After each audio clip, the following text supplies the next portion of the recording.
Hey everybody, it's Safi and Marco dishing out on the movies. And we are doing a review of the movie Chucky 3 Ah! that came out. No! It's called Child's Play 3. Oh, well, it should be Chucky 3 as well, I believe. Sophie. I'm sorry, I got up at 2:30 in the morning and I got very little sleep. Don't do that.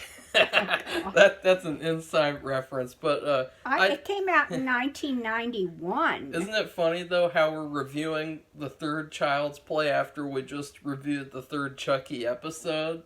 Yeah, that's probably why I got it, because I'm tired too. Here, Safi. See, I have my toy rifle. Okay. Yeah, you knew because, well, we won't go into that there. It doesn't work anymore. We'll just throw it in trash then, because I would love to throw a few things in the trash. Could use it as a film prop so that you don't end up like Alec Baldwin. Oh, God. Bam! No one's getting killed there. Okay, well, this is a far better movie than Child's Play 2. Yeah. I mean, and I was very pleasantly surprised. And I think Marco was too. And one thing that I liked about it, and then if Marco wants to, well, I'll say who's in the movie, which I did used to do, but these are the significant players in the movie. You have Brad Dourif, of course, who does the voice of Chucky and just does an excellent job. I mean, it's really unbelievable. Then you have Andy. Now, Andy is now like a teenager or in his low 20s. You know, I'm not probably a teenager because I think I looked up the ages. They said he was remanded. Andy is 17 in real life and in the movie, and then the girl is 21 in real life. Huh. Okay, well, I just remembered in the beginning it said he was remanded to the military academy, which means he's not an official adult and they still had control over where he went. It's like a punishment because, of course, they think he did all this bad stuff when, you know, Chucky did it. Well, no punishment is as bad as watching Seed of Chucky, so... Okay, well, anyway, his name is Justin Whalen. And then Perry Reeves plays this girl, and they actually have women at the military academy, which I'm not sure if they really do that nowadays. Do they? Well, I looked it up because I thought, at one point I was kind of like scratching my head at like, would they allow girls to wear makeup in military academies? And I looked it up and it said that they can wear it as long as it like matches with their uniforms. Yeah, the rules are, it just depends on the place. But they're not allowed to have colored hair so they don't look like SJWs. Or whatever. Thankfully. It just doesn't look that great. Like weirdos. Then we have a little boy, and his name is, he's a grown-up now, but his name is Jeremy Silvers. And basically he did a really good job. And as a character, it was so funny. He considered him like a playmate.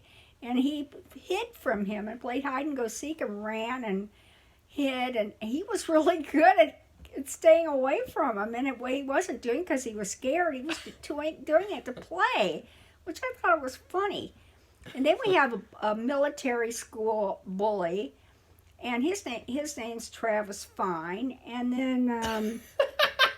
we have Mr. Fun. I think his name is Dean Jacobson. He's a boy who's like an older boy. Is he Whitehurst? That's Whitehurst, and he is one that plays a significant role in the end.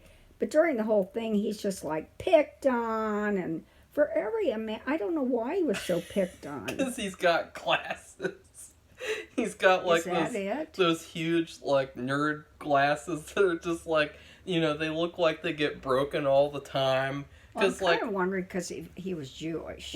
Well, when I was in school, you know, it was a good thing that my glasses didn't break because there would be times like in gym class where I would get hit in the head with a basketball because we're playing basketball or dodgeball, and it was like good that my glasses didn't break, but like these glasses, they're the ones you see get broken all the time in 80s Well, movies because hey, Four Eyes, you little four-eyed freak, bam, well, just break those things. I made sure that they were really good. They're the kind that change into sunglasses Yeah. because I thought if he was driving, he didn't need to be switching off into a pair of sunglasses. I just wanted him to turn, and then I was worried about just what he said about glasses shattering, and so I made sure they were really good.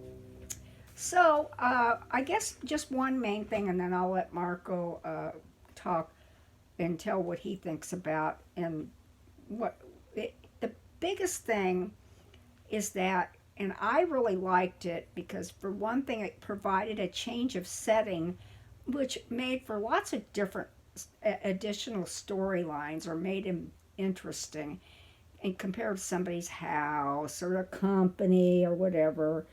And it was a military academy, which we just kind of mentioned.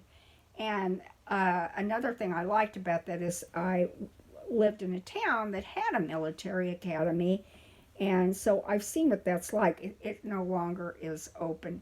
But anyway, I thought that was interesting. So I'll let Marco go ahead and I'll add my 2 cents in for the other things that I really enjoyed about it. And then at least I can think about my food rating because it is a movie, and this will be we always give movies food ratings or seasons. Like, is it seasons? Yeah, seasons. Of shows. Full seasons. We don't give food ratings for, let's see, we just did the third episode of the Chucky show. We didn't give that a food rating. That is what we gave it a grade. So that's the difference in the way we review things. So go ahead. Well, I used to really love Child's Play 3 because for some reason Safi had this weird thing where I wasn't allowed to watch the Chucky movies, even though I was allowed to watch like all these other horror movies that were rated R, and I found it really weird.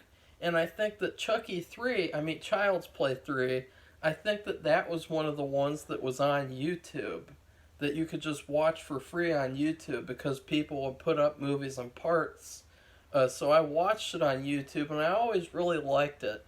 And when I got the Child's Play collection, where it had all the movies except for the newer ones, and I watched those all the time on road trips. I remember one time watching the second one, and God, I hate the second one. The second one's horrible. Well, the thing is that you really have to understand why. Because if you take the name Child's Play 2 off the second one, it's like a good throwaway slasher movie. But if you really think about it in terms of the series, what they do with the continuity, the characters, I really don't like it. And in the third one, they at least try to fix it a little bit by saying that he's in the military, he's growing up, and so pretty soon he could probably go visit his mom, and, we could get more stuff with that. But anyways, I would watch the third one all the time. I thought the third one was the best. And then when I became like a teenager, I kind of hated the third one because I didn't watch it in a long time, and I just got used to hearing other people say the third one is bad because it's goofy and it's comedic and it's too light, and I don't like the third one. And so I was like, maybe I misremembered the third one. Maybe the third one wasn't very good at all. But then watching it now, I really liked it. I thought it was a damn good entry in the franchise, and I would say that it's really underrated. So. Okay. Well, I liked it because I thought it was very complete. Yeah. And it told a good story, I thought. And there was lots of action, but it wasn't all like smashed up into one part. It was kind of sprinkled in amongst the story. And there was, of course, a little bit more in the end because they were doing, quote, war games, which is something they seem to like to do at military academies. So, anyway, um, what was I going to say? There was, the things I liked about it were, there was also this military school, I call it bullyism, and it was just interesting how that plays into it with Chucky. And how did Chucky end up at a military school of all places? It was because the toy company, I'll just say that, decided that they were going to be, after the second movie, which they reference what happened in there, uh, they thought maybe dolls were scary and dangerous, and this was a bad one, and it caused problems, and they had some of the toy company people didn't want to make this doll anymore, the Chucky doll, but the rest of them in the company, they wanted to, so they won. And the head of the company said, okay, go ahead. He was very greedy. He wanted that moolah because one of them brought up, the one who wanted it, said it brought in more money than anything they'd ever sold. So one of the people gave him a Chucky doll in honor of what was going on. And so guess what? This is the bad one. Because I asked Marco, I said, does that mean every single Chucky doll that's being made at this factory is going to do what this one does? Yeah. It's kind of like a plot hole because that's the one thing that people do bring up that I guess I agree with, like how he's brought back to life is kind of bizarre. And we don't know who's doing that. Yeah, we do. The company. The company. Oh yeah, you said that. The company. The company but makes the way the dolls. It was all dirty and old and run down. Because I guess they shut it down after that incident, and then they reopened it and started things up again. I mean, there was an accident that happened in the factory, too, with that one guy with the eyeball thing, where they put the eyeballs in his eyes and he got fucking killed.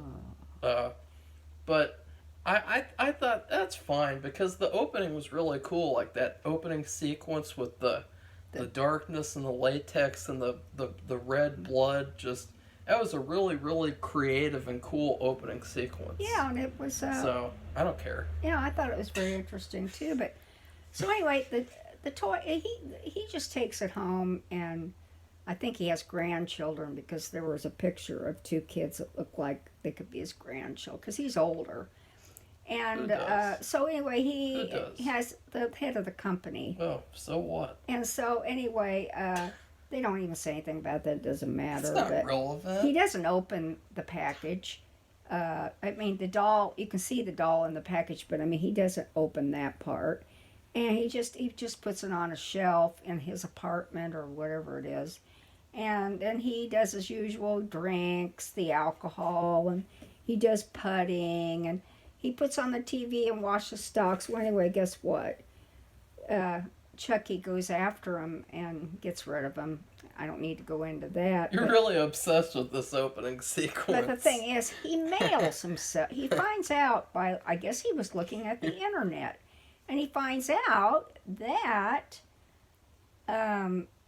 his former Andy boy, is going to the military school, so that's how he goes there. And he mails himself there. Wow. But little Tyler, who's a young one of they have different ages of students. So they have this group that are a lot younger, maybe they're 9 or something. And he has himself mailed to Andy, but the other boy, this little Tyler, who's a little kid, he's told to take the package to him, but then he takes it because he knows what that is, and he wants to play with it. So that's how that all comes about. Go ahead, Marco. Oh, okay. Yeah, Safi's really obsessed with that opening sequence. She like talked to me about it and was like, Marco, why did Chucky kill that guy? Why did Chucky kill that guy? I was surprised that he killed him. He's a killer, right? Yeah. Okay, but the fact is... He's a serial killer. The guy is responsible for bringing the Chucky doll back to life by having it sell on the market when it had been stopped. Care. He didn't want to be brought back to life, remember? Yeah, he wants a new one. Yeah, I know. But anyway, go ahead. Oh, Safi. One thing that I think that was a missed opportunity was I don't think we ever get to hear why any of the other people are there. Like it would have been nice, that's usually like an army movie cliche is that you'll have the scene where all the characters are like, I used to live in Brooklyn and I was a basketball teacher. And then another guy's like, I used to live in Virginia and I was a rapist or something like that. Like nobody really talked about like why they were there. And I'm kind of curious like why they were all there. Well, my experience, just briefly, is that they were either at Wentworth, they were either from foreign countries like in South America, and they were the children of dictators, and they wanted to learn stuff from the military. The children of a dictator? Yes. Andy? Yes. No, The and girl? they had other kids. The girl's a dictator? No, they The made girl's that a mini different. dictator? And then they had kids like Andy, who'd been remanded there. They got in some kind of terrible trouble. So they were troublemakers, and they made him go to military school as a punishment. So that's my experience. But in this movie, they had people, actually, I think they cared about, shooting and, being a military person in the future. But So. who were they? Like, where did Shelton come from? Was he like Well, that's he acted like he wanted to be in the military. he did, but it's like it's not explained. Like that would have been nice to know Yeah. to have for these characters because I like the characters. I thought it was a fun movie. It wasn't extremely dark like the second one, but I don't really want to have an extremely dark Child's Play movie. Well, it doesn't Like- have to be that dark to be good. Yeah, and the first one was not very dark at all. I mean, in the first one, they had a fucking explosion. They had like a house exploding, like a huge house explosion, like a B-movie blockbuster type of explosion. And you're telling me that it has to be like 100% dark like the second one? Like F that. I want to have the third one where there's like a balance. Because there are some really dark moments and then there's some really there's not really that many light moments. I guess with Tyler's kind of like some of the light moments revolve around him, but Well, he's oblivious as to what's going on. Tyler That's why. Tyler's a good character. He isn't as good as Andy, from the first two. Like he's not as good of a kid actor as Andy from the first two films, but he is a good character, and so I like the story. The kills are really good. Like this has the best kills in the series so far, in my opinion. Like when I watched the first two movies, I was like scraping at the bottom of the barrel to try to find a good kill. Well, it wasn't. It was ridiculous. The second one, that the kills were ridiculous. I mean, they just. Well, what do you mean? Which ones are you? I don't know. make Didn't sure they show because- the toy factory, or was that in the first one? Well, the toy factory is at the very end, and it's just, there's the one guy who gets killed by, the eyeball machine puts eyeballs into his eyes, and Oh. and then I think he gets killed on that conveyor belt. But, Oh. and it's funny because in the second one he's saying one-liners too. Like people complain about the third one because he has one-liners. But it's like in the second one he has one-liners too. In fact, whenever people talk about the second one's kills, they always talk about the one-liners. So it really doesn't make sense, the criticisms that people point towards the third movie. The only criticisms that I have are... Wait, what was the criticisms that I had? About what, the first two movies? No, the third one. There was one that I mentioned before we started. Well, that plot hole, that major plot hole about. Oh, no, not that one. Oh, okay, well, that's I think it's significant because I don't understand how the guy actually gets this special one, and then all the others are perfectly fine. I mean, I just don't get that. I'm sorry. Well, I'll say that the war game sequence I liked, but I was expecting as a kid to see a bloodbath, and I was kind of disappointed that there wasn't like a huge bloodbath. They prevented it. yeah, they prevented it, and so which was a good thing because it was interesting. It was bravery. It was the yeah, guy who'd been picked on the entire show. And I'm talking about his act of bravery was in the last he 5 minutes. he was basically like the character from the Chucky series, like the main character, the way that he's bullied and everything. Yeah, horrible bullying. And even the hair cutter bullied him, says, "You don't belong here." And he actually nicked him on the back of his head with the electric razor. And this is right before he gets killed by Chucky. But anyway, he falls. His thing is he fell on a live grenade that Chucky had gotten and knew what it was and pulled the pin, and he threw the Chucky threw the grenade near the people doing the war games. They were all going to get injured, killed, mutilated, whatever. And he ran and he fell on the live grenade, and that was unbelievable. And so it was a good thing. There were still some things with the what happened was Chucky, before the war game started, he saw what they were going to do. They were going to have two teams. It was supposed to be paintball. So if you got painted by the opposite team, let's say you're on the blue team, the other team's red, and you got painted red, you were out of the game. You were dead. And he and I didn't understand the way he was loading. I thought he was just unloading the bullets. This is another thing that Marco heard. Well, I heard it. It's not my criticism, so I just don't really care. He put live rounds into the Like paintball apparently guns. that rifles. obviously it wouldn't work, but I don't really care. It's a movie. Well, that's the thing. That's a flaw where it's Hollywood. You should just say explain it. It's Hollywood. I just remembered. Okay, the thing that I didn't like was how at the end Andy has to shoot Chucky perfectly with this little pistol. Yeah. I really didn't like that. I thought that was really unrealistic, and it was kind of like, very cliched how a character, the whole movie, he struggles with something, and then at the end, he has to get it right. Like, that was kind of dumb. I thought that was really like a deflating Hollywood moment, and I hated that, actually. Like, it would have been better to just have the girl do it. And in fact, what did you think about the girl, Safi? Did you like her? I thought Was she they a were good really. character? I guess I was just kind of shocked that there were, because it wasn't like that when I lived in Lexington. There were no girls at the military academy, so I was so shocked to just see. And the two people, they showed two girls. Maybe there were more, but they were really good at shooting, and it could be that they were planning on being in the military. Yeah. And so, I mean, she was really good. She actually was teaching him, and he said, "Well, I've never been around guns. I don't really, I don't know how to do this." And she had to give him all kinds of help. That was one thing I didn't get either.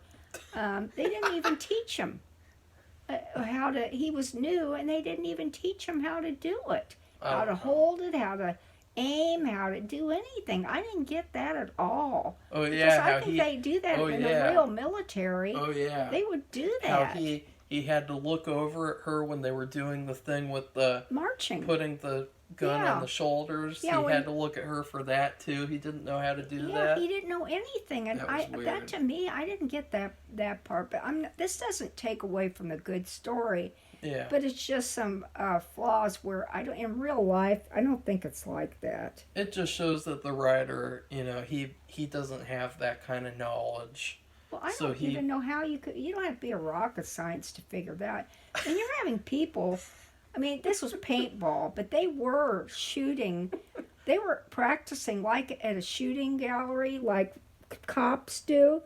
They, where you stand in this little sectioned off area, and you have targets, and then you see like in a military movie where they're outside and there's a shooting range, and they do the target, and then they pull them up, and so the target sheets.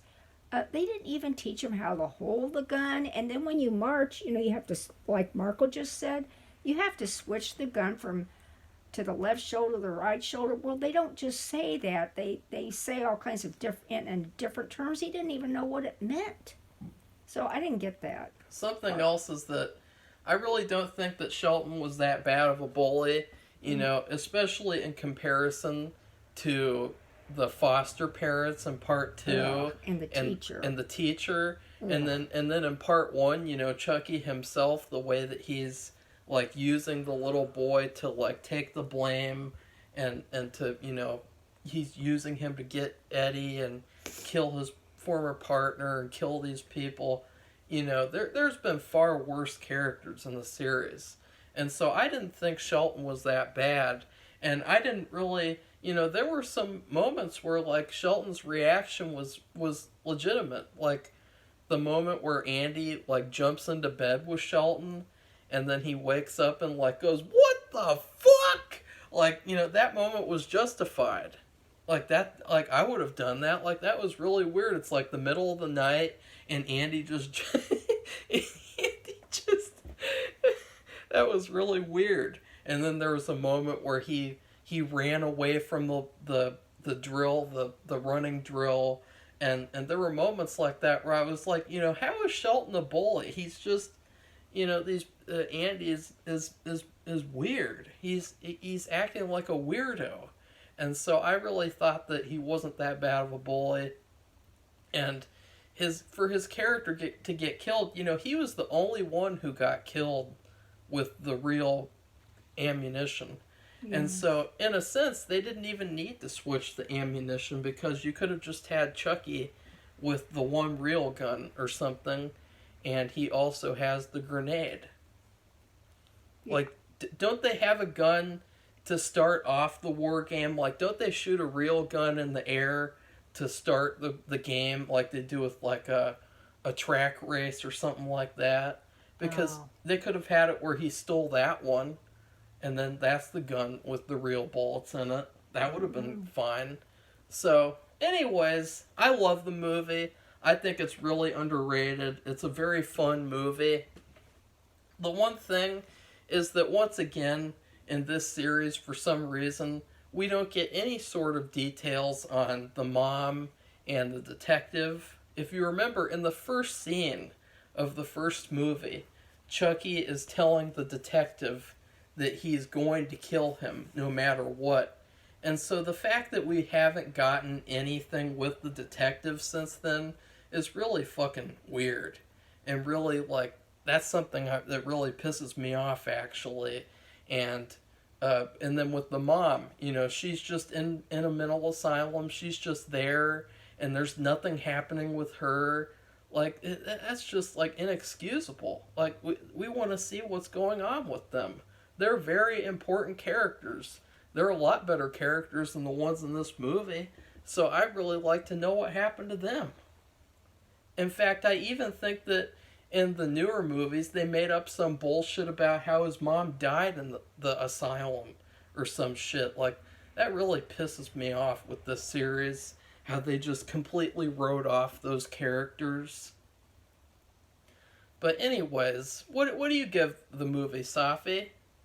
Are you awake? Yeah, I'm really tired, like I've said about 10,000 times. Well, this is really hard. I guess I just give it a banana split. Really, Safi? Yeah, I used to be able to eat those, and but it's a banana split has what, 3 flavors of ice cream? Yeah, chocolate, strawberry, and vanilla. And then they have different sauces. They have chocolate sauce, strawberry sauce, and maybe pineapple. They have nuts. Nuts, whipped cream. Who's the nuts, Safi? And then it's on a split banana. Yeah, who represents the banana? Or what? Well, I think that's the kid, the main guy. Because he's the... or it either represents Chucky, but Chucky's goofy. And he's a killer, so I think he should be the nuts, because he's crazy. But I can't. I'm not Who's going to. Andy? Well, I think he'd be the banana. You can't. You just said that Tyler was the banana. No. Tyler is He's the strawberry ice cream. Oh, and then He's different. who's the girl? She's the vanilla with the chocolate, I guess. I don't know. The thing is that That's really weird. Sorry. Tyler is. There wouldn't be any Chucky series without Tyler. Ew. At least it starts off that way. I mean, now it's different. With the Chucky TV series, it's different. But for the movies, there isn't one without the other. You have Chucky and you have Tyler, and they're You mean Andy? I mean Andy. I'm sorry, and you can't have. There isn't going to be one without the other. Well, there is, because Andy isn't in Bride or Seed of Chucky. Well, I guess, but when it starts out, so we're just doing 3, and I thought 3. It's the best one I've seen, and it's interesting because the show now, it reminds me of it in the fact that it's complete and makes sense. Like I said, there's a few flaws, and it's mainly procedural or technical things that it's a Hollywood movie, so they do Hollywood things, meaning there's no real reality, explicable reality. Yeah, like to in it. the second one, they shot him in the heart, and then somehow they bring him back to life by like a electrical like shock. Frankenstein. Yeah. Remember that? No, Remember but they built him again, and then he wasn't alive, but then they're doing this one machine thing with him, and there's an electric shock. Because I just watched it last night. It's so bad. It's such a trash movie in the series. Like it has good elements to it, but it's trash. No, it just wasn't. And you could have a good movie like this one, and they still had. Chucky still did bad things. People got killed, but they didn't have it all together, like all lumped in words. Like people are throwing things at you, like they're throwing pies at you, or you're standing there and you're tied up and people are throwing knives, like it's just constant. This was sprinkled throughout, and I think that was a good thing too. But what did you give it, Marco? Well, there was one thing that really stuck by the end, because the ending was really fun with the carnival and everything. Yeah, and that was another thing. It was another different setting. Right. And with Chucky, Chucky in this one, he's really pretty like smart, and he's pretty.